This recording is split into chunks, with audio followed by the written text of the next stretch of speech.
chill at home with the fam, chill with the friends, chill with the missus. I'm choosing business every single time. The stress that comes with being responsible for your own outcome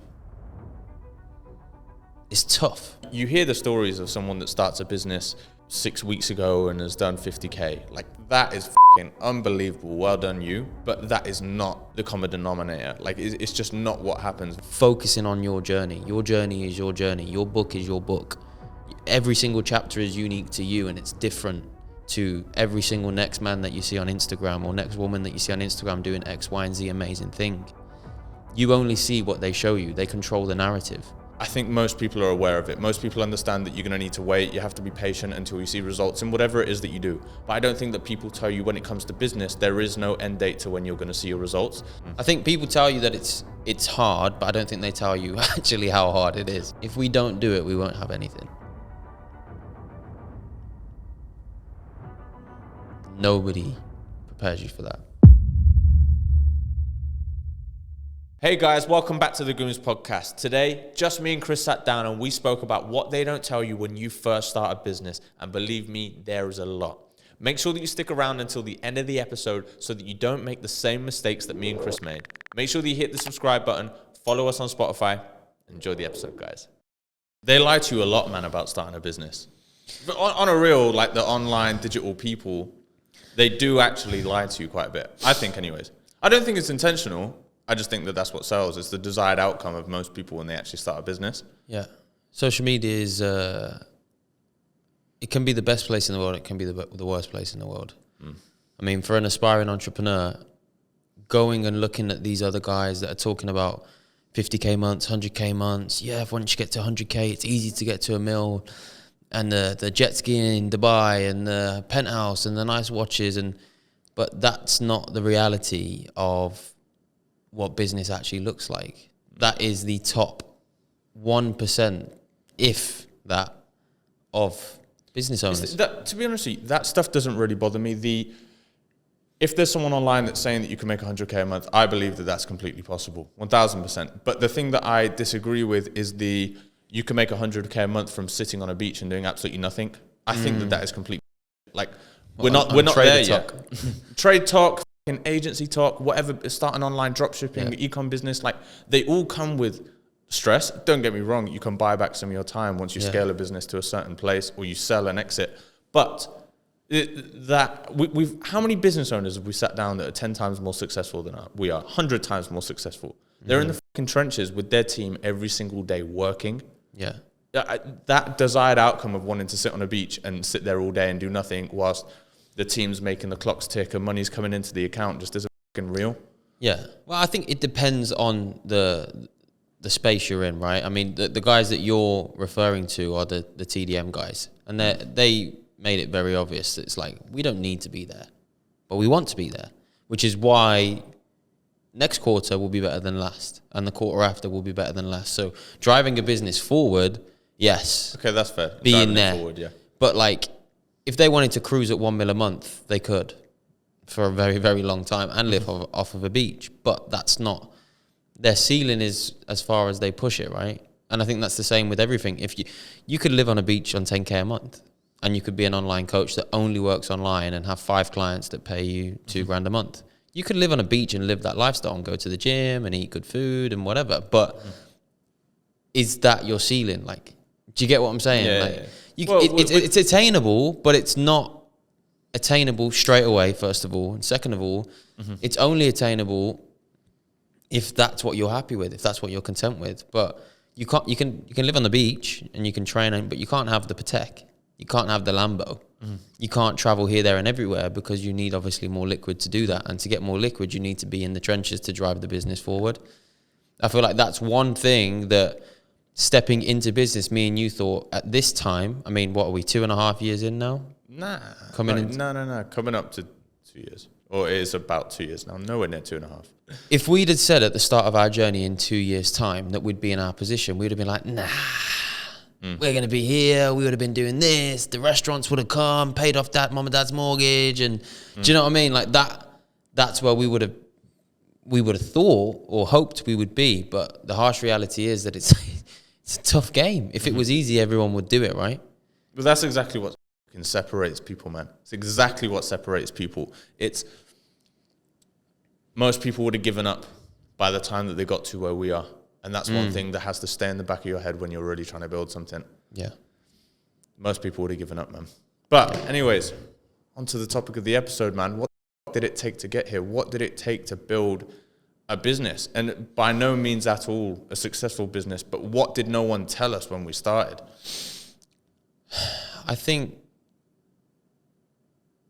What nobody told us is a lot, because we didn't really have anyone to tell us. I think that's the first thing. That's fair. We were only really exposed to the guys that we were inspired by or aspired to be like. And what they told us was stick your head in your laptop, go into your monk mode. Do you know what I mean? Work hard every day and you'll get it. But they don't necessarily say when you'll get it or how you'll get it. I think the first thing that I'd like to kick this off with, the one thing that you don't get told when you start a business, well, you do get told it, but delayed gratification, I think most people are aware of it. Most people understand that you're going to need to wait. You have to be patient until you see results in whatever it is that you do. But I don't think that people tell you when it comes to business, there is no end date to when you're going to see your results. It's not like, I don't know, you're training or you're revising for an exam or whatever it may be. And that final outcome, that destination has a date. There's no date on when you're going to make it. Yeah. You have to put in the work every single day with blind faith, hoping that you've shown up every day. There's going to be a little bit of luck that comes your way, and you are actually going to make something of yourself. Well, that's I think the big thing that you said there is blind faith. Not knowing what you're working so hard towards, what are the outcomes of all of the time and effort that we put in. You don't know that. It could be a multi-billion-pound company. It could be a company that reaches its roof at 200K a year. We don't know. It's the blind faith of, well, at least we think we are doing the right things every day, and we show up every day, and what comes will kind of come, you know? It's blind. It is blind. I think one of the biggest things for me that people don't tell you when stepping into business is the sacrifices that you have to make. That's a big one for me. Just in general, like lifestyle, social life, even certain relationships, even at home. Like you get home from work and you're exhausted, your social battery's low, you've been in back-to-back meetings all day. You aren't going to be as present as you want to be with the people that you want to be with. Do you know what I mean? Your relationship, you aren't going to be as present with your partner if you've had an absolute storm a day. Your friends, do we have that midweek link up? I mean, we used to meet our friends 2-3 times a week, every week. Now we're lucky if we do one a month. It's true, though. Yeah. Because there's things that we prioritize over that. And it is growing the business. And I think one thing that we weren't told coming into it was, instead of getting freedom, which is what we thought we were getting, right? We can work from home, we can work from our laptops, we can do this, that, and whatever. Freedom, that's what we thought it was. But if anything, I feel like we're less free now than we were, because what we put our time and effort into is a direct correlation. The more time you put in, the more you sacrifice, the more you're going to get out. I actually remember a conversation that I had with you when we went on a Friday night walk when I just started videography. And I actually remember saying to you, I was like, bro, there's probably going to be a lot of Saturdays that I'm going to miss. I think, although no one told us about it, I think I probably knew about the sacrifices that I would have to make. And obviously, we had this discussion off camera as well. The sacrifices, the quote-unquote sacrifices that you have to make to grow a business, etc. If you associate what you're doing rather than with, I'm making these sacrifices to, if I don't do this, the business will not grow. What do I ultimately want, and what's the journey that I want to go on? I want the business to grow. Like, there is no sacrifice. For me anyways, it's like a perspective thing that I've taken. There is no sacrifice. Above spending time with my family, my girlfriend, my friends, whoever it may be, my goal I will always choose over them. Obviously, something happens. Something serious, of course I'm going to be there for whoever it is. Yeah. Call me at 4 a.m, but I've got a meeting at 6. I've got a meeting at 9, whatever. Like, I'll be there. Do you know what I mean? If something's gone wrong. But in terms of day-to-day tasks, chill at home with the fam, chill with the friends, chill with the missus, I'm choosing business every single time. Yeah. Because that's what I fucking enjoy. I love I feel like I've got this new love for the journey, to be completely honest with you. I do think, though, regardless of your feeling as to, it doesn't feel like a sacrifice because I enjoy what I do. I'm in love with the journey. You're still sacrificing the time that you could spend with these people, the activities you could be doing with these people. Of course. I.e., on a Saturday, the boys going out for a drink. Even if you don't want to go out and drink, you're still sacrificing that activity to do something else, which is the business or the work or whatever. The same applies with your girlfriend wants to go out for a midweek dinner at 7:00. No, it's not happening because I've got a meeting at 6. It's going to carry on over 7, and then I've got other stuff to do. Regardless of whether that's your priority and that's actually what you want to do, you still are sacrificing that activity. I think to what level of sacrifice is also down to like the inputs. Like, how in love are you with the journey? How much do you want to get out what you want to get out? Then obviously the sacrifice become easier, but they're still there. Do you get what I'm saying? Yeah, no, I hear you. It's valid. Yeah. Makes a lot of sense, man. Yeah. It does make a lot of sense. I think sacrifice doesn't even have to just be about relationships either. Like, you can sacrifice mental capacity. You can sacrifice like your energy. I never looked at it. You're sacrificing like your body. Like you are sacrificing so many things to give the business everything that you have. It doesn't have to just be a relationship. Like I said about going home and being not present. That's not necessarily because you don't want to be present with your family, but you sacrifice the mental capacity that you had for that day, and 95% of it went into the business. And then maybe 5% of it, or 15% of it, 20% of it, which exceeds the 100%, went into your workout. So now you're at a minus 20% when you go home. You've sacrificed that mental capacity, social battery to actually engage with the people as well. I hear that. So it's a lot. It's tough. I think people tell you that it's hard, but I don't think they tell you actually how hard it is. One thing that they don't actually tell you about business is what the next step is. It's like you're thrown into this place of having to understand what the next move is. Okay, what the fuck do we do now? This hasn't worked.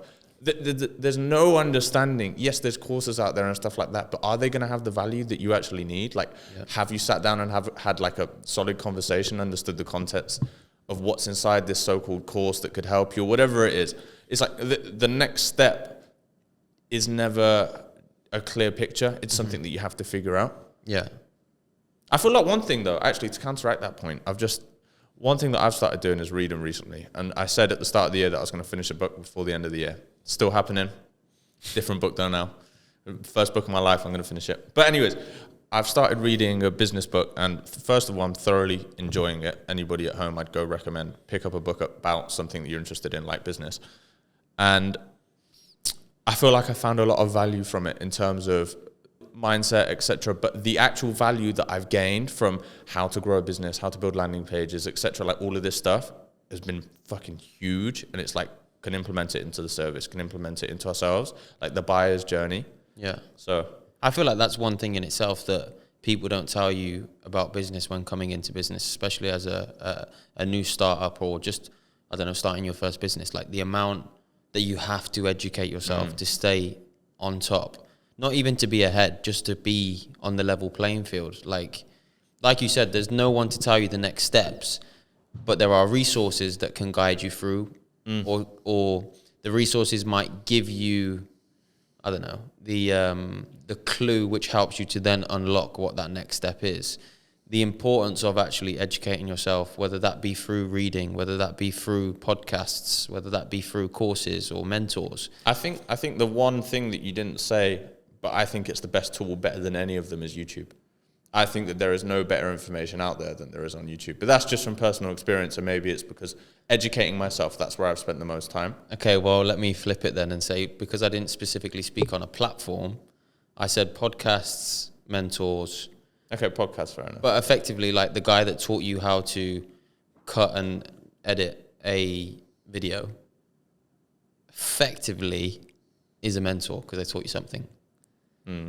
So the guy on the other end of the YouTube but it wasn't not specific to the platform. But I hear you though. I hear you. Even like today, like I spent 45 minutes watching videos on how to build a high converting landing page. And I was reading the copy that it writ out for videographers, for someone that we might be taking on and working with. And I was like, shit, like if I was looking at this landing page 2 years ago, I probably would have bought whatever it was that this is. Like it was fucking brilliant. And I was like, oh, okay, like makes a lot of sense. Yeah.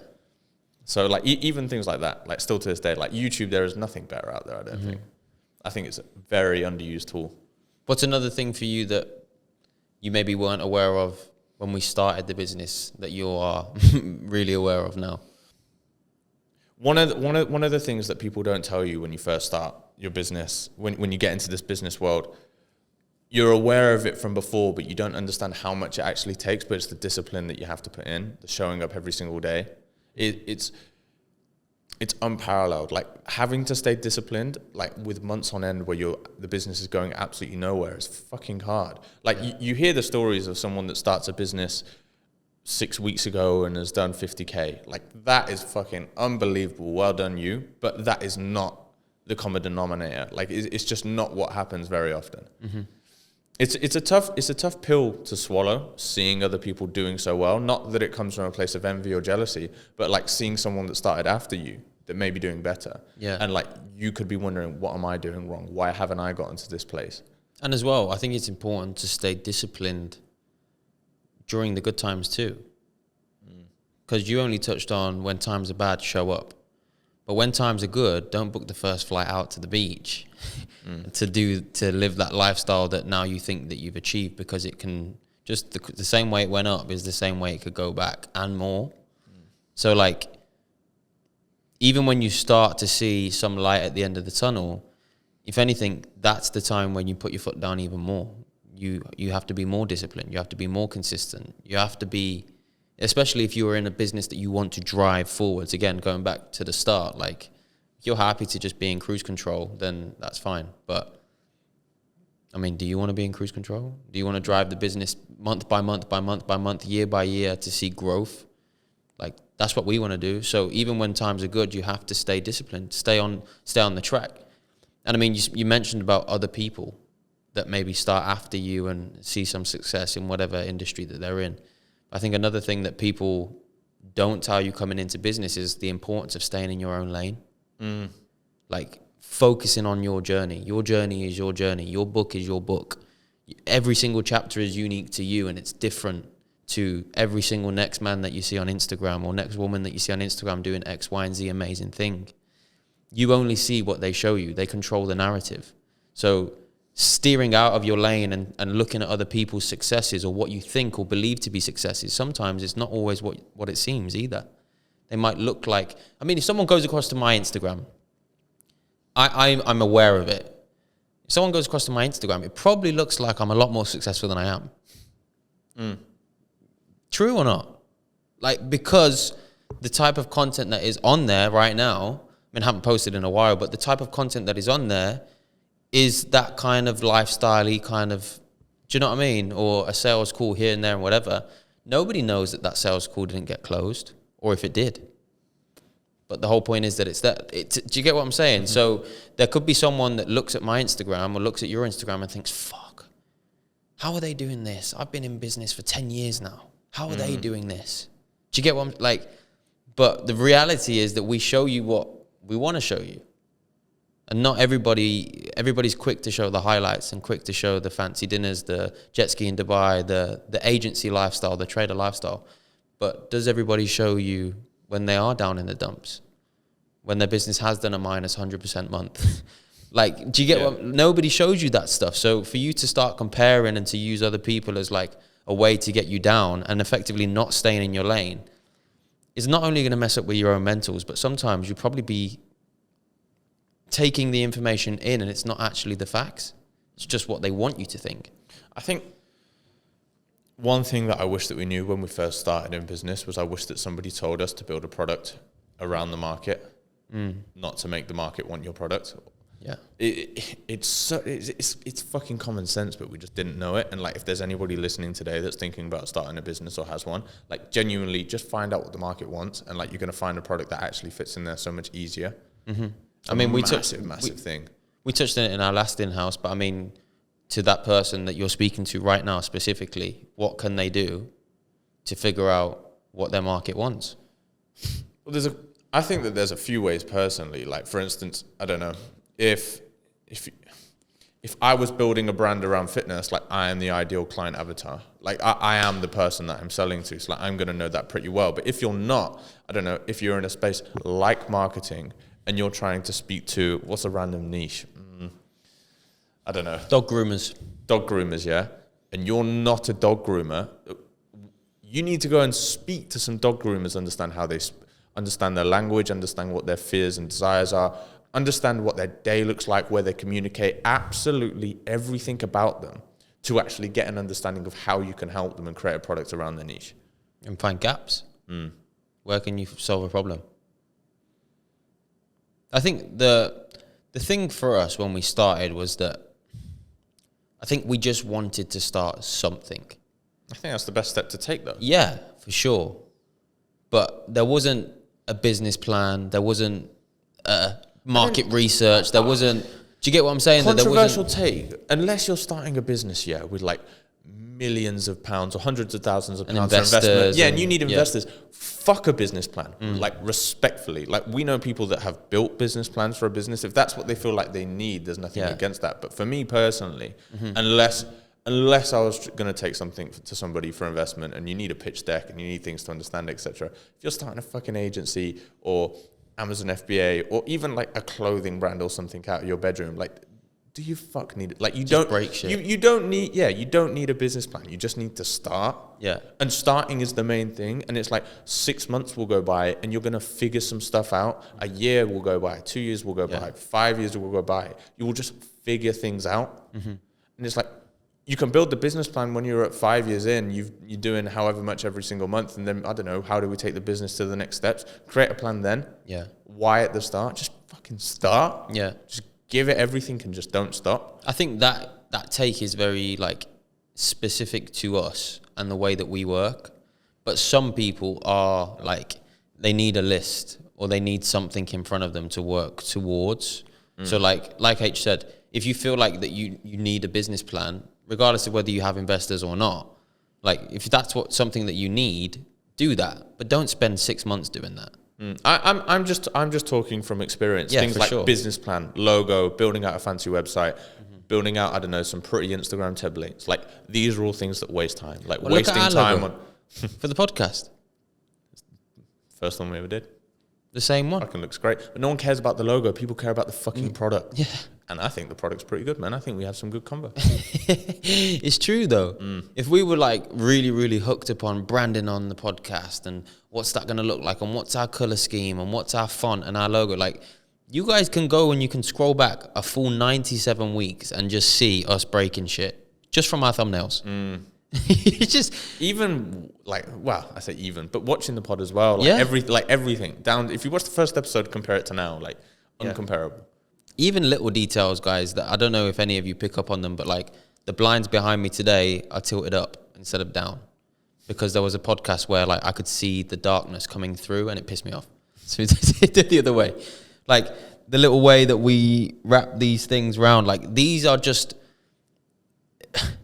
these things are in place because we just started and we figured it out along the way. And you can apply it to, again, a podcast, a business. You can apply it to anything, a relationship.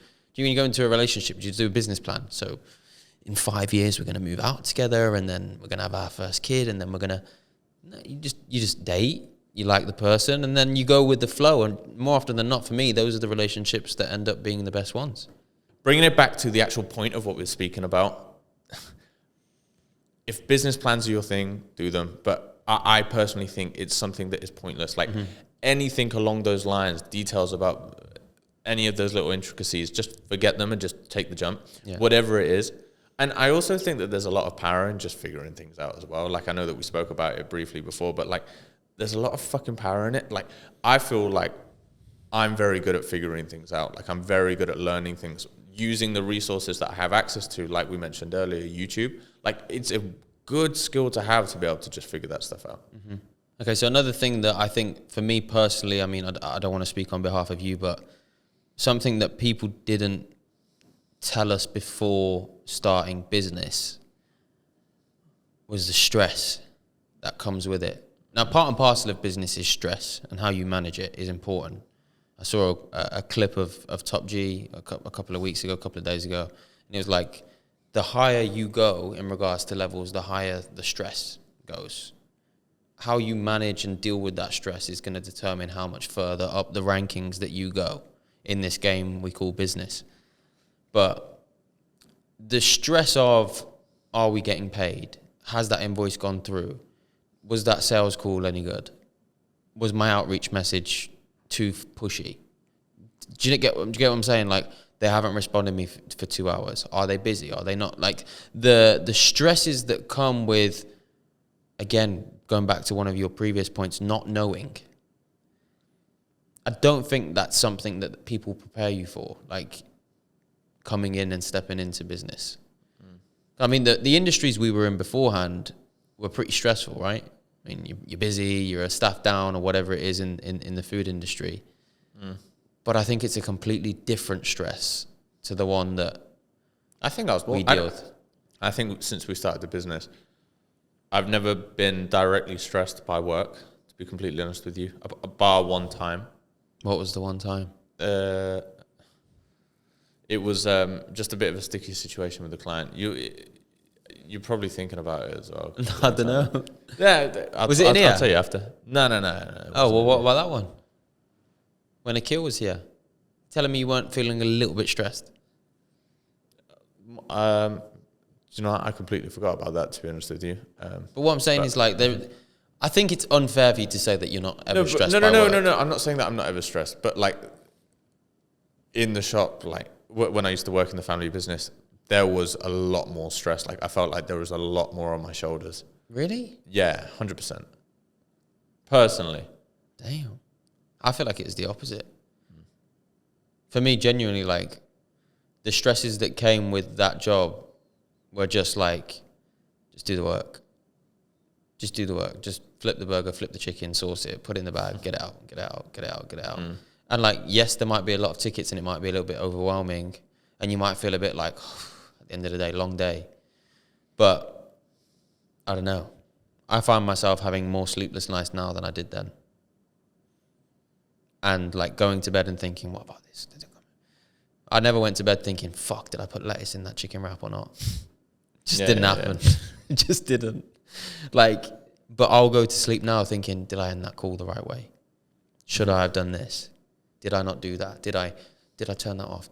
Like, my head thinks differently now. I don't know whether it's just a responsibility thing. I don't know. There's less people to depend on, maybe. And that's where the stress comes from. I also think the stress comes from also being older. Like, every single day we are older. And I had this thought the other day. It's like, fuck me. Yes, like, it's not a race. It is a marathon. And this, like, people always say life is short, but life is long.